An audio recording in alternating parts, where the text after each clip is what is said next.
Well, leaders from 20 nations have just wrapped up a historic summit in China. While economic issues and climate change top the agenda, human rights and religious freedom were barely mentioned. Meng-Fei Li has more.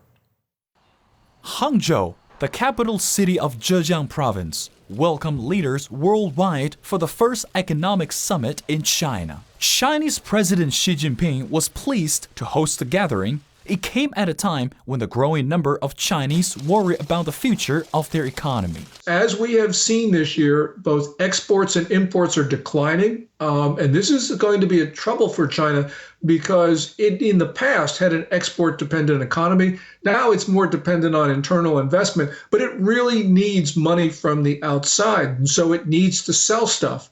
President Obama and other Western leaders are hoping to deliver. At the summit, Obama made it clear he will push for ratification of the Trans-Pacific Partnership Trade Agreement before his presidency ends. Both leaders agree TPP will be advantageous to their countries. And that includes high-standard trade agreements that actually benefit the middle class, like the TPP. That includes working together to abstain from unfair currency practices and address corruption and global tax evasion. Also of concern for the United States, Chinese moves in the South China Sea. A recent international court ruling favored Philippines' territorial claims over those of Beijing. American defense officials are worried over advancements in China's military capabilities. And human rights activists were disappointed that religious freedom and human rights were not discussed.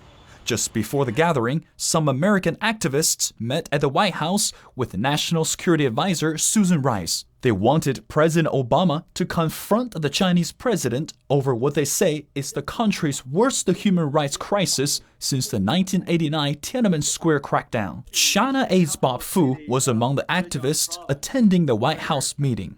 In the past 2 years, over 2,000 crosses of the over 2,000 churches were forcefully demolished, and a number of Christians were beaten up, a number of pastors were even being arrested, and some were even sentenced to 14 and 12 years. However, President Obama said religious freedom issues were discussed in a clear, candid, and direct, constructive way. Although economic issues dominated the agenda, China and the United States announced formal ratification of the Paris Agreement on climate change.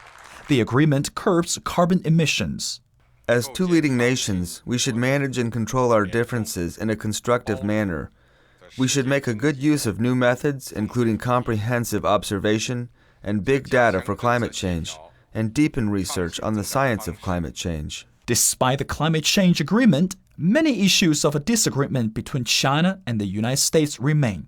Once again, climate change, trade, and wealth appear far more important than human rights, religious freedom, territorial claims, and security issues. Meng-Fei Li for CBN News.